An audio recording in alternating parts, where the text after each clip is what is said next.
The signal from the stars. The night sky above the Atacama Radio Observatory gleamed with countless stars, their ancient light traveling vast distances to reach Earth. Dr. Elena Costa stood alone on the observation deck, her eyes fixed on the digital tablet in her hands. For 3 consecutive nights, the same anomalous pattern had appeared in the deep space array data. "There's no way this is natural," she whispered, her voice carried away by the cold desert wind. The signal originated from somewhere in the Canis Major constellation, approximately 28,000 light-years away. What made it remarkable wasn't just its distance, it was the mathematical precision embedded within the radio waves. Prime numbers, Fibonacci sequences, constants like pi and phi, all arranged with unmistakable intent. Elena had spent 15 years searching for extraterrestrial intelligence, enduring the skepticism of peers and the occasional mockery from mainstream scientists. Now, at age 38, she held potential proof in her hands. By morning, the observatory was buzzing with activity. Director Jamal Hassan studied the data with growing concern. "If your translation algorithm is correct, this isn't just a hello," he said, removing his glasses. "It's a warning." Elena nodded. "The signal contains spatial coordinates and temporal markers. Something is coming, Jamal. Something that frightened a civilization technologically advanced enough to broadcast across half the galaxy." Within 48 hours, representatives from NASA, ESA, and the Chinese National Space Administration had descended upon the remote Chilean facility.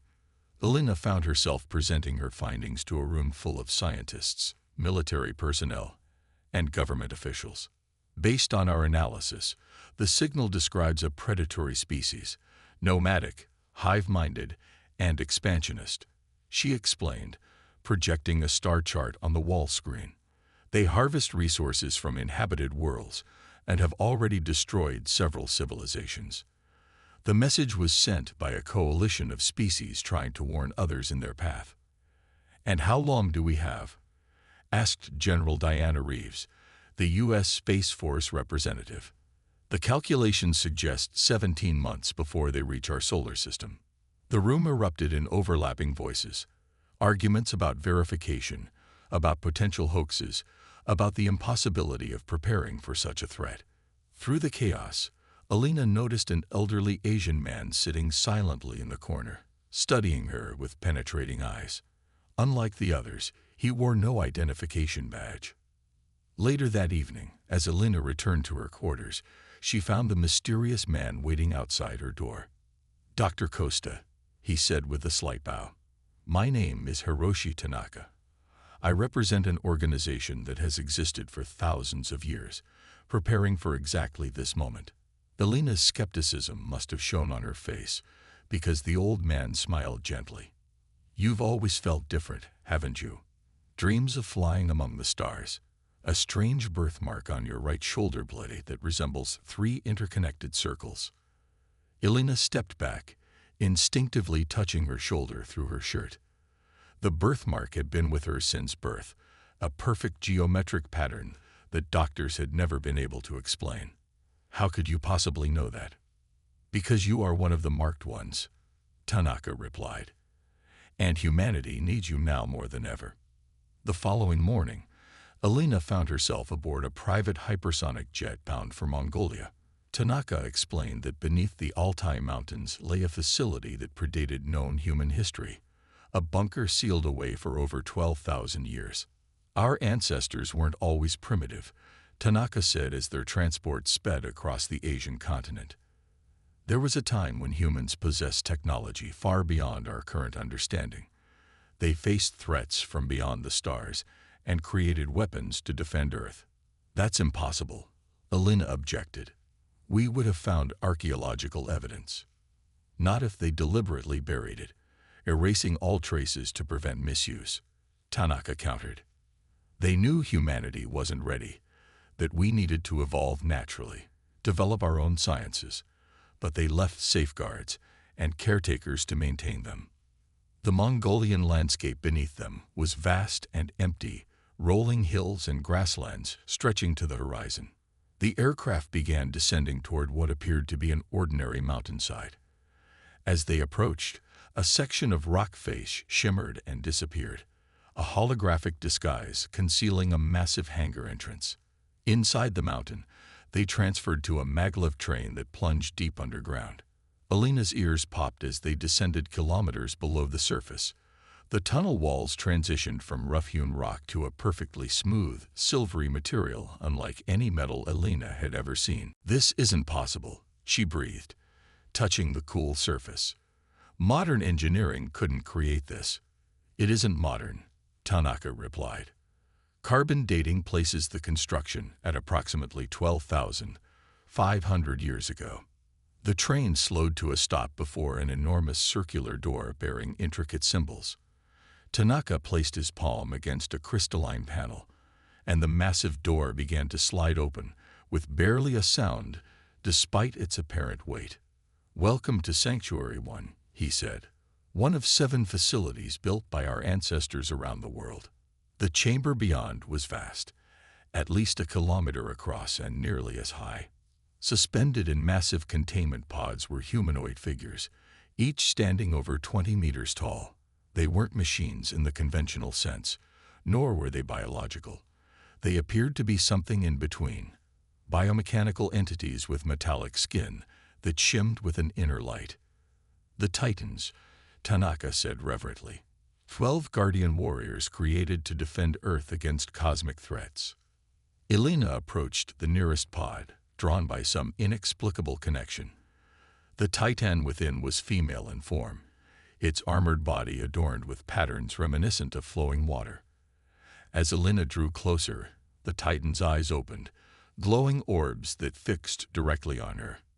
"It's aware," Alina whispered.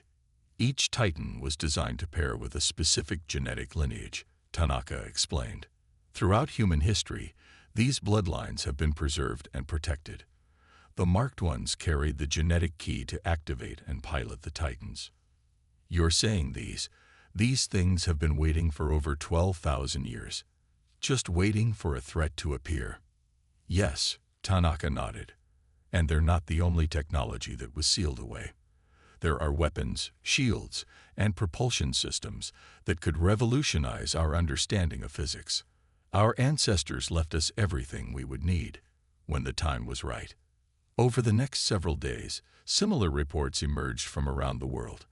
In the Sahara Desert, beneath the Antarctic ice sheet, in the depths of the Mariana Trench, ancient bunkers were being opened, revealing technologies that should not have existed in Earth's distant past.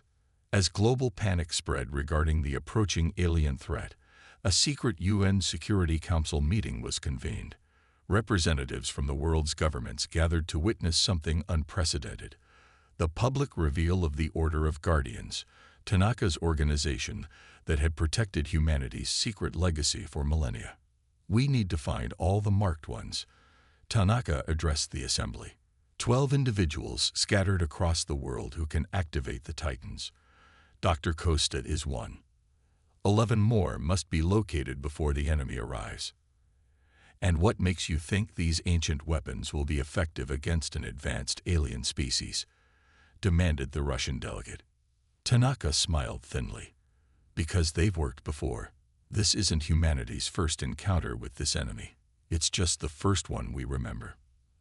As the global search for the marked ones began, Alina returned to the Mongolian sanctuary. The Titan had responded to her presence, but she had no idea how to establish a deeper connection. "The interfacing is intuitive," explained Dr. Sophia Chen, one of the Order's scientists. "The neural link reads your intentions. You don't pilot the Titan like a vehicle. You become the Titan." Alina approached the containment pod again, pressing her palm against its transparent surface. The Titan's eyes glowed brighter, and she felt a strange sensation, as if something was gently probing her mind. "I can feel it," she whispered, "like memories I never knew I had."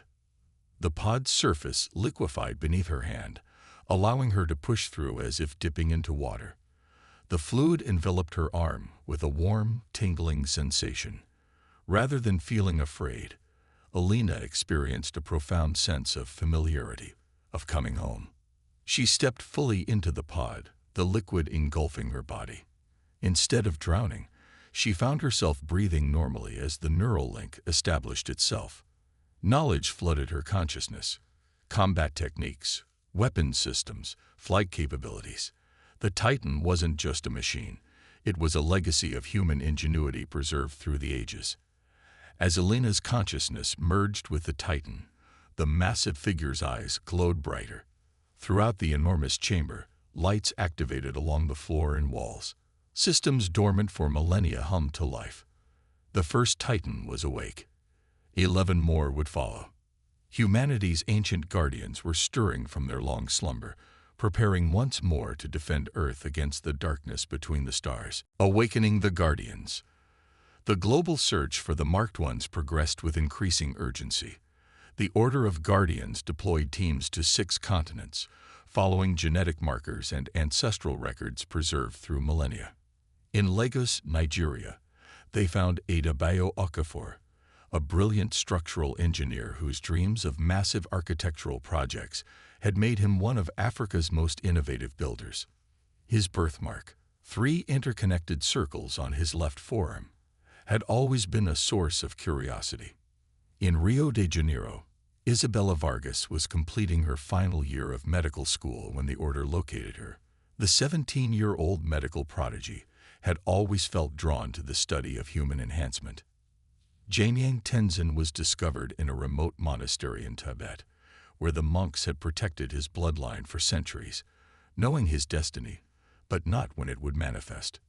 One by one, the Marked Ones were gathered, from Tokyo and Toronto, Moscow and Melbourne, Cairo and Chicago. Each bore the same distinctive birthmark. Each had experienced the same recurring dreams of flying among the stars, and each felt an immediate connection when brought to the nearest sanctuary facility. At Sanctuary 1 in Mongolia, Elena had progressed rapidly in her neural connection with her Titan, which she had named Thalassa after the primordial goddess of the sea.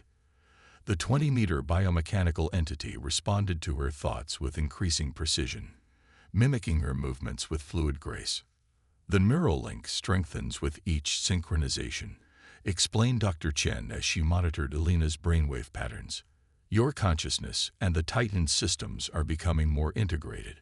It doesn't feel like I'm controlling a machine, Elena said, watching through Thalassa's eyes as the massive arms moved in perfect coordination with her own. It feels like I'm remembering how to use my own body. That's exactly how it should feel, nodded Tanaka, who observed from a balcony overlooking the training area. The Titans were designed to be extensions of the pilot, not merely vehicles. As the other Marked Ones arrived at sanctuaries around the world, they too began the process of bonding with their Titans. The learning curve varied. Some adapted quickly to the neural interface, while others struggled with the flood of information and sensory input. Adebayo Okafor bonded with Turan, a Titan specialized in ground combat, whose armor resembled layered stone. Isabella connected with Solaris, whose systems were optimized for healing and protection. Jamyang paired with Zephyr, a Titan designed for atmospheric combat with sleek aerodynamic plating.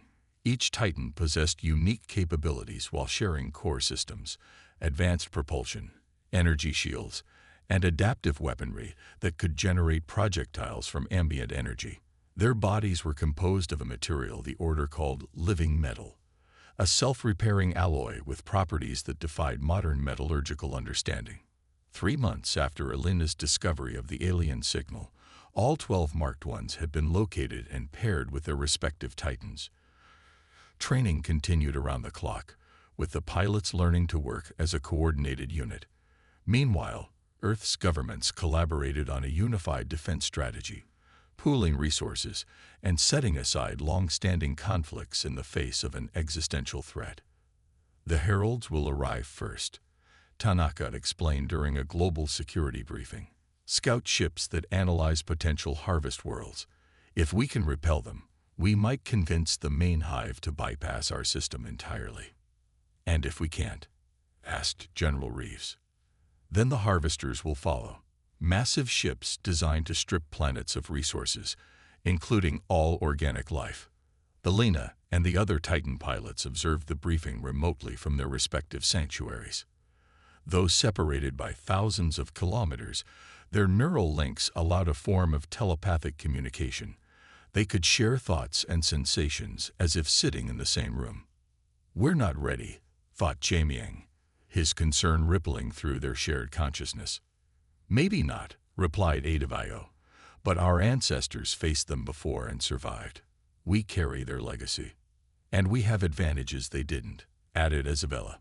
"Modern science, global communication, unified purpose." Elena stayed silent, contemplating the enormity of their responsibility. 12 individuals entrusted with humanity's survival. The weight of it should have been crushing, yet within the neural link of her Titan, she felt strangely at peace, as if fulfilling a purpose she had been born to serve. The warning came sooner than expected. 7 months after the discovery of the alien signal, astronomical observatories detected anomalies at the edge of the solar system, space-time distortions consistent with artificial wormhole creation. "They're here," announced Director Hassan during an emergency broadcast. "Multiple objects emerging beyond Neptune's orbit." Within hours, the first visuals were captured by deep space telescopes. The alien vessels resembled massive arthropods, segmented with multiple articulated appendages and carapaces that seemed to absorb rather than reflect light. The largest was approximately 3 kilometers in length. 5 Herald-class vessels, confirmed Tanaka. They'll establish a staging area near Jupiter before sending probes toward Earth. "How long do we have?" asked Elena. 2 weeks, perhaps less. They'll want to analyze our defenses before committing to a harvest. The Order of Guardians activated protocols established millennia earlier. Around the world, additional ancient facilities were unsealed. From beneath the Antarctic ice emerged a massive array of orbital defense platforms. The Saharan sanctuary revealed a fleet of aerospace craft with propulsion systems beyond current human technology. The Mariana facility activated a planetary shield network designed to protect major population centers. As humanity prepared for the coming conflict, the 12 Titans underwent final modifications. Additional weapon systems were integrated, power cores charged to maximum capacity, and neural interfaces fine-tuned for combat operations. "There's something we haven't told you," Tanaka said to the assembled Titans pilots during their final briefing. "The neural link. It's not without risk." "What kind of risk?" demanded Adavio. "Extended synchronization with the Titans affects human physiology. Your cellular structure is being altered by the connection." "You're saying we're becoming like them?" Elena asked, feeling a chill despite the warmth of the command center. "Not exactly," Tanaka replied. "But the more you synchronize, the more permanent the changes become. Beyond a certain threshold, you may not be able to return to fully human form." The revelation sparked anger among some of the pilots. They had volunteered to defend Earth, not to sacrifice their humanity.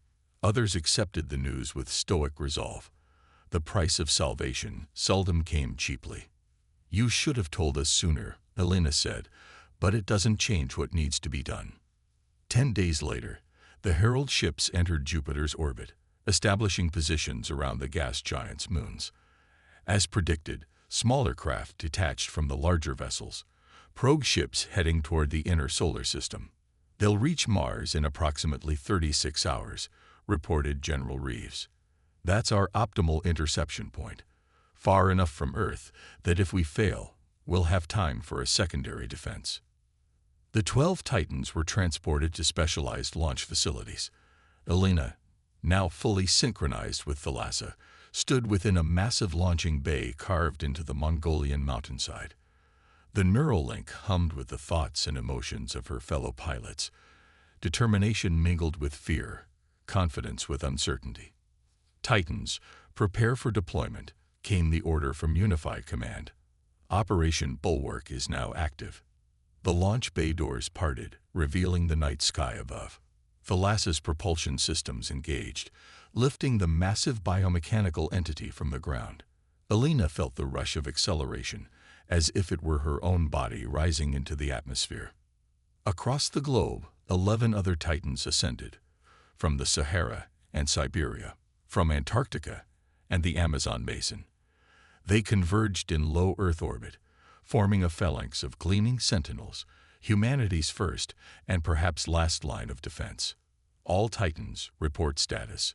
Alina commanded, her thoughts carried instantly to the others. One by one, they confirmed readiness.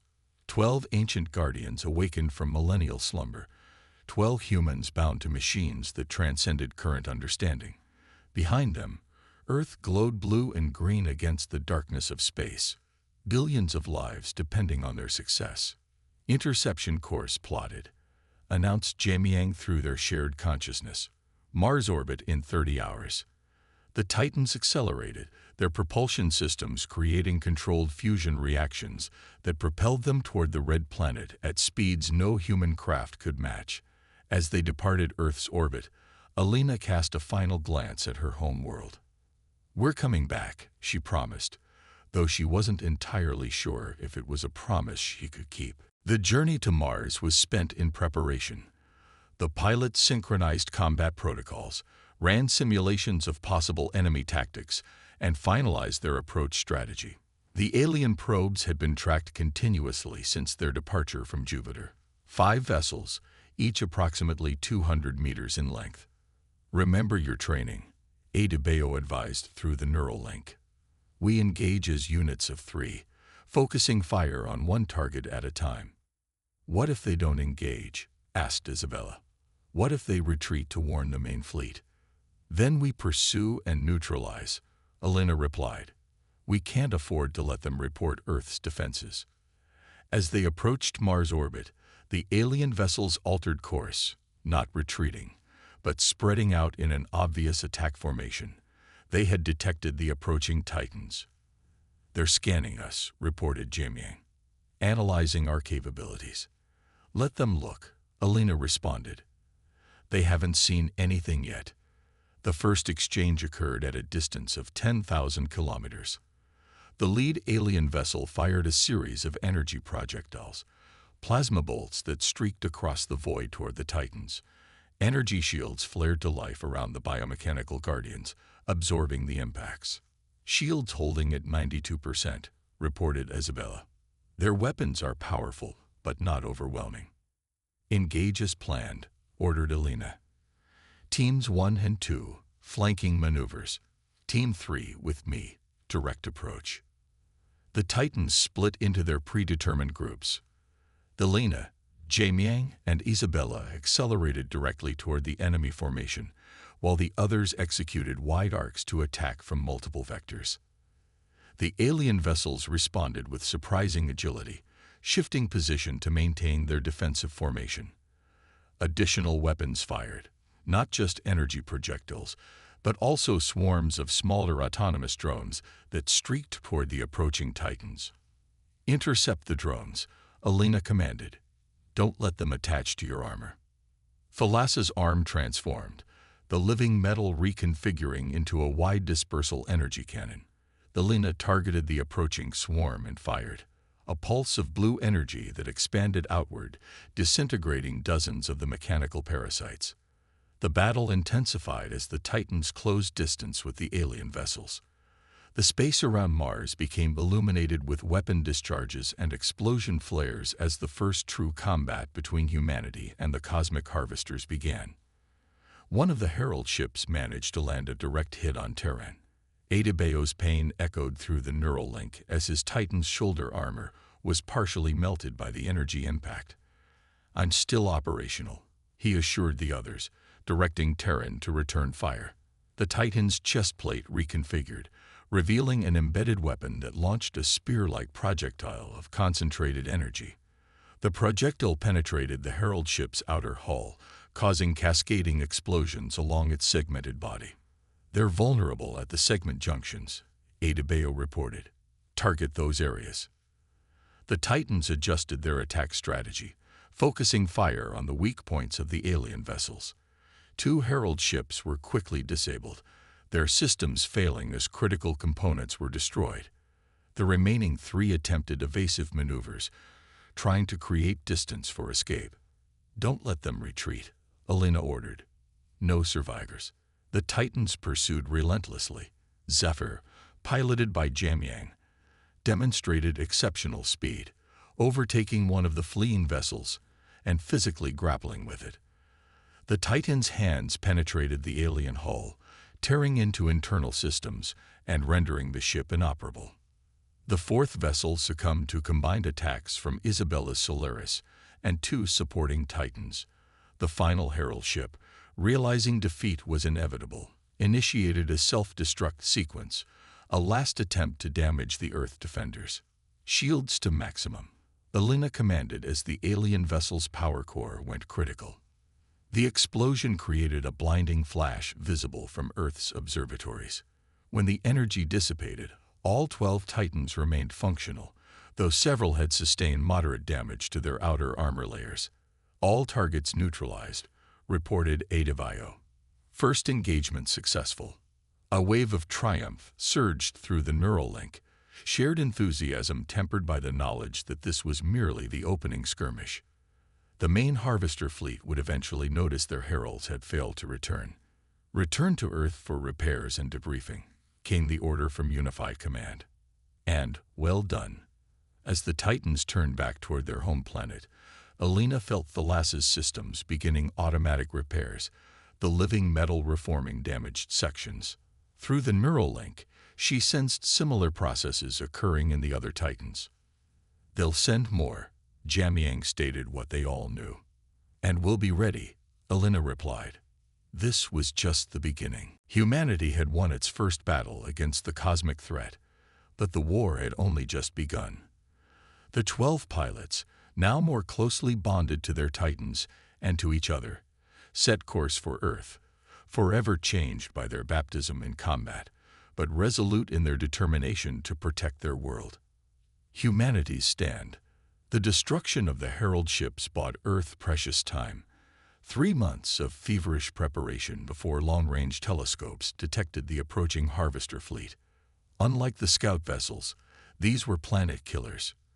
12 massive ships, the smallest measuring 5 kilometers in length, the largest nearly 20. "They're not just sending a harvesting party anymore," Tanaka informed the Global Defense Council. "This is a punitive force. They know their heralds were destroyed, and they're coming to eliminate the threat." In those 3 months, humanity had united as never before. Ancient technologies unsealed from the sanctuaries were reverse-engineered and mass-produced. Orbital defense platforms circled the Earth, equipped with weapons systems that harnessed the fundamental forces of physics in ways modern science was only beginning to understand. The Titans had undergone extensive upgrades as well. Their neural interfaces had been refined, allowing the pilots to maintain synchronization for longer periods without physiological strain. New weapon systems had been integrated, and energy shields reinforced. Yet despite these preparations, fear permeated every level of human society. Global industries had been converted to support the war effort, civilian populations relocated to underground shelters constructed using templates from the ancient facilities, and cultural treasures secured in fortified vaults. If Earth fell, they were determined that some fragment of human civilization would survive. For Alina and the other Titan pilots, the months had transformed them in ways beyond the physical changes induced by neural synchronization. They had become celebrities of a sort, symbols of hope in humanity's darkest hour. Children created drawings of the massive guardians. Their images appeared on makeshift flags and banners, and their names were invoked in prayers across diverse faiths. The responsibility weighed heavily on them all. "I never asked to be a savior," Adebayo confessed during one of their shared meditation sessions. Through the neural link, the pilots regularly gathered in a virtual space to maintain psychological balance. "None of us did," replied Isabella. "But we were chosen nonetheless." "Not chosen," corrected Jamyang. "Born for this purpose. Our ancestors embedded this destiny in our genetic code thousands of years ago." Elena remained silent, contemplating the strange dual existence she now led. Within Thalassa, she felt more alive, more complete than she ever had in her human form.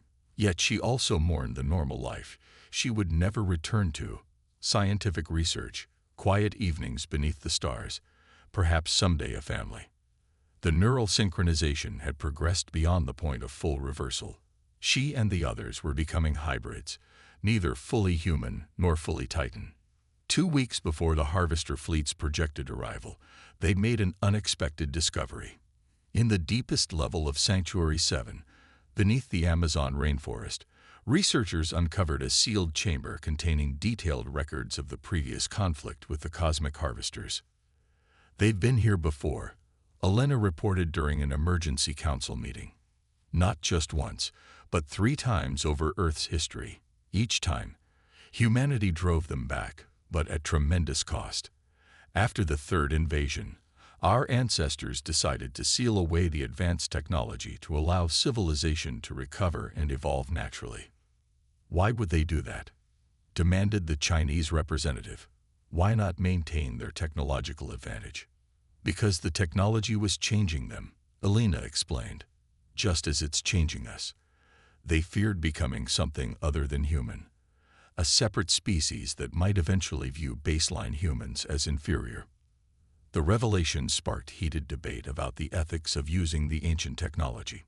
Some argued that survival at any cost was paramount. Others feared that victory might lead to a divided human species, those enhanced by ancient tech and those who remained unaltered. "There's something else," Elena continued when the arguments subsided. "The records contain detailed information about the harvesters, their biology, psychology, social structure. They're not a single species, but a collective of assimilated races, all controlled by a central hive mind." "How does that help us?" asked General Reeves. "Because not all of them serve willingly," Elena replied. "Some of the assimilated species maintain a degree of autonomy and resistance. In the last conflict, some actually helped humanity. This information altered their strategic planning. Rather than focusing solely on maximum destruction, they began developing methods to disrupt the hive mind's control signals, potentially liberating some of the harvester forces and turning them against their masters. As the enemy fleet entered the outer solar system, humanity deployed its first line of defense. Automated drone ships, equipped with modified versions of the Titan's weapon systems, engaged the harvesters near Neptune's orbit.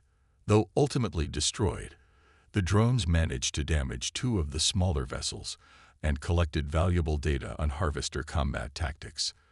The main battle would occur where Earth's defenders chose, the orbit of Luna, Earth's moon.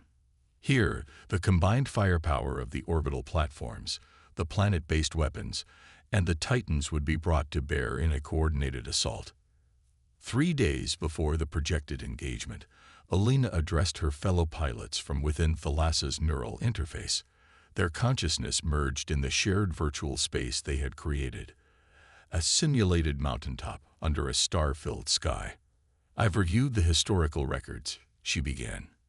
"In each previous conflict, the Titans fought individually, as separate units. I believe that was a mistake." "What are you suggesting?" asked Adebayo. "A complete neural merger," Elena replied.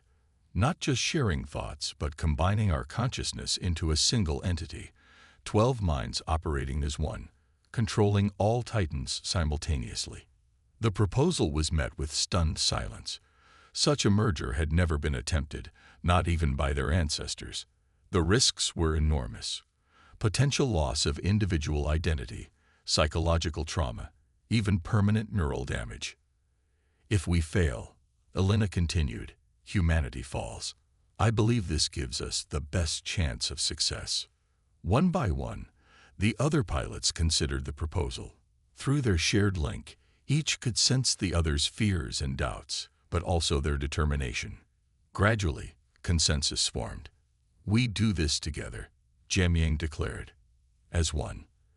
The day of battle arrived with the harvester fleet appearing exactly as predicted. 12 massive vessels in echelon formation, approaching Luna's orbit with weapons primed. Earth's defense forces were deployed and ready, orbital platforms locked on target, ground-based cannons angled toward the sky. evacuation protocols in final stages of completion. At the center of humanity's defense stood the 12 Titans, arranged in a circle on the lunar surface. Within their neural interface, the pilots had initiated the unprecedented merger protocol. The process was excruciating. Individual consciousness stretching and blending, memories overlapping, identities blurring at the edges. Hold the connection, Elena urged as several pilots instinctively resisted the dissolution of self. We must become one. The neural merger stabilized just as the Harvester fleet came within range. What emerged was not 12 individuals piloting separate machines, but a singular consciousness controlling 12 bodies, a collective entity that called itself Legion. We are ready. Legion communicated to Earth Command, their voices overlapped in perfect harmony. The battle began with a coordinated assault from Earth's defense systems.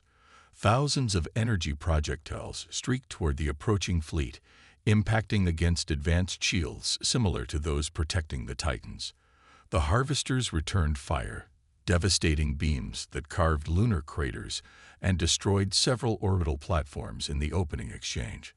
Legion moved with perfect coordination, the 12 Titans executing complex maneuvers impossible for separate pilots. They launched from the lunar surface in formation, energy shields interlocking to create a combined defensive bubble. Target the lead vessel, General Reeves ordered from the underground command center. Our sensors indicate it's the hive ship controlling the others. Legion acknowledged and adjusted their approach. The Titans reconfigured their weapon systems in flight, the living metal forming specialized armaments designed to penetrate the thickest Harvester armor. The first direct engagement was catastrophic for both sides. 2 Titans, Turan and Aurora, sustained critical damage as they absorbed fire meant for the others. 3 Harvester vessels were disabled by Legion's perfectly synchronized assault, their segmented bodies torn apart by concentrated energy beams. We cannot maintain this formation, Legion communicated as damage reports flooded the neural interface. Adapting strategy. The remaining 10 Titans split into 5 pairs, each targeting a separate enemy vessel. This forced the Harvesters to divide their fire, reducing the effectiveness of their coordinated attacks. On Earth, civilians watched the battle through telescope feeds and satellite imagery. Points of light flashed and moved against the blackness of space, each flash representing weaponry powerful enough to devastate continents. Legion drove deep into the Harvester formation, targeting the central high ship. This massive vessel, nearly 20 kilometers in length, was protected by layers of defensive systems and smaller escort craft. As they approached, the Titans encountered swarms of biomechanical drones, creatures that were partially organic, partially mechanical, all lethal. These were once independent species, Legion realized, accessing the historical records embedded in the Titans' memory cores. Assimilated and transformed. Using the knowledge gained from the ancient records, Legion activated a specific frequency through the Titans' communication systems, a signal designed to disrupt the hive mind's control. The effect was immediate. Hundreds of drones ceased their attack, their movements becoming erratic as the controlling influence weakened. The signal is working, Legion reported to Earth Command. Continuing approach to the high ship. Seeing the effectiveness of the disruption signal, Earth's defense platforms adjusted their broadcast frequencies to amplify the effect. Across the battlefield, more Harvester forces began to malfunction or turn against their controllers. The Harvesters responded with desperate fury. The high ship unleashed its primary weapon, a gravitational distortion beam that warped space-time itself. One of the Titan pairs was caught in the effect, their bodies stretched and crushed simultaneously by the fundamental forces of physics. Zephyr and Solaris are lost. Legion reported, the collective consciousness feeling the deaths of Jamiang and Isabella, as if parts of itself had been amputated. Rage surged through the neural merger, not just anger but primal fury amplified by the Titan's ancient programming. Legion pushed forward, ignoring damage warnings and power fluctuations. The remaining 8 Titans converged on the high ship, punching through its outer defenses and grappling directly with its massive hull. "We have one chance," Legion communicated. "The disruption signal must be delivered directly to the central core." Thalassa, with Alina's consciousness at the forefront of the merger, led the final assault. The Titan's arms transformed into piercing implements that drove deep into the high ship's armor. The other Titans followed, tearing open a path to the vessel's core. Inside the harvester ship was a biological nightmare, corridors of